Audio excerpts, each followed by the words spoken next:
What's going on, guys? It's Tony with Urban Girl Scout Media, living the dream as always, and coming to you today to talk about life. Life and how what you do and where you land truly matters. Now, this video is being made the weekend after the most recent NFL draft, and it was funny because you hear people say a lot, where you get drafted matters, where you go matters. And I think it's the same in life. Where you work matters. The people around you truly impact all of this. Just going off the top of my head, I have a handful of players who, where they're drafted to, shaped everything.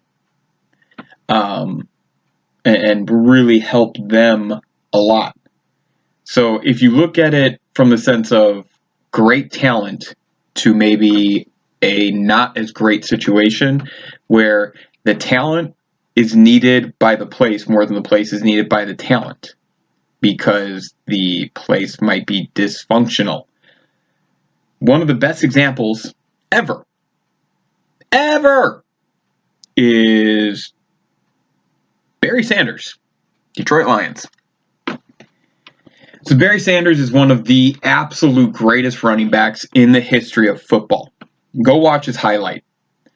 The highlight reels are they're absurd. He was doing things that guys today are still trying to figure out. And he's doing things that guys today are just starting to do.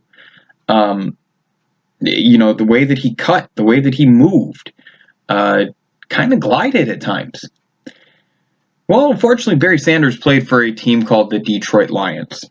I don't think I have to go very far into their history to tell you that they haven't won a playoff game in half a century, I believe.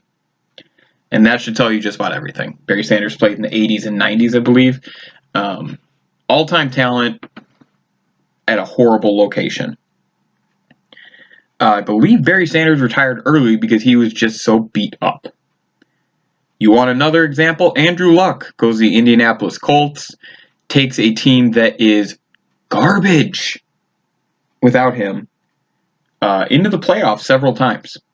He could not overcome all the dysfunction that was surrounding him, but he overcame a lot of it. Scottie Pippen. He was not drafted by the Chicago Bulls. He was drafted by the Seattle Supersonics, who ended up trading him to the Bulls, if I remember my history correctly here. And that seemed to work out for Scottie pretty well.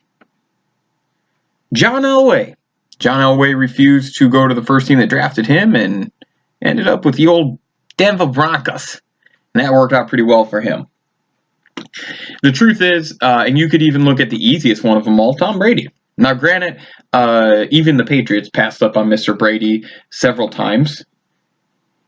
I don't think Tom Brady becomes what we know him as if he is not with Bill Belichick. I think those two needed each other. And I think it just goes to prove where you land matters. The players that I've all listed, and you could throw Joe Burrow, number one overall draft pick this year, to the Cincinnati Bengals. These are people that, some of them go to places that are really dysfunctional, not great ownership, or maybe in John Elway's case, they avoid it. And they have to use their talent to not overcome competition on the field, but competition within their own organization. And I think that's a very good way of looking at how it matters in life. Like, where you land matters. I've been pretty fortunate in my working career where I've only had one or two bosses that I truly just absolute terrible human beings. And I haven't worked for them in quite some time. I mean, many years. So they were actually back to back, if I remember. So it was Marcy and then Robin. So yeah, back to back. Two worst bosses I ever had. And in those times, that was probably least amount of joy I ever got out of getting up and being part of the workforce. Like, I thought that was it was a waste of time to get up and go to work for them because they didn't appreciate anything you did. But that's my own personal take on it. So you see people who thrive under certain leadership. You see people who struggle under certain leadership. And I think it's just really important that as we pass yet another NBA draft, or NFL draft, sorry, that you consider that where these guys go matters. Joe Burrow is not good enough to overcome the Cincinnati Bengals. I'm sorry, but he's just not.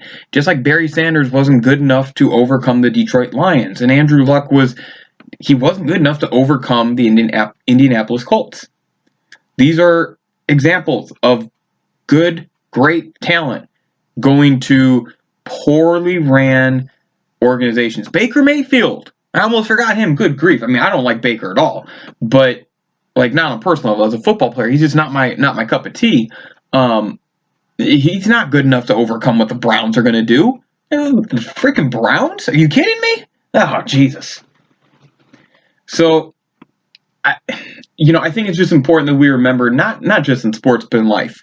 It's not solely about the individual. It is about where you land and what you're surrounded with and who you work with and how you work with them and all those pieces.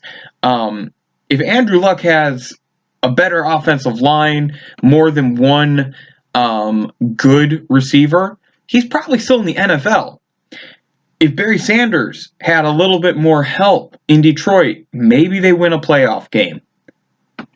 Joe Burrow in Cincinnati, I just hope that the Bengals aren't the consistently cheap organization that they're known to be, or he's going to struggle.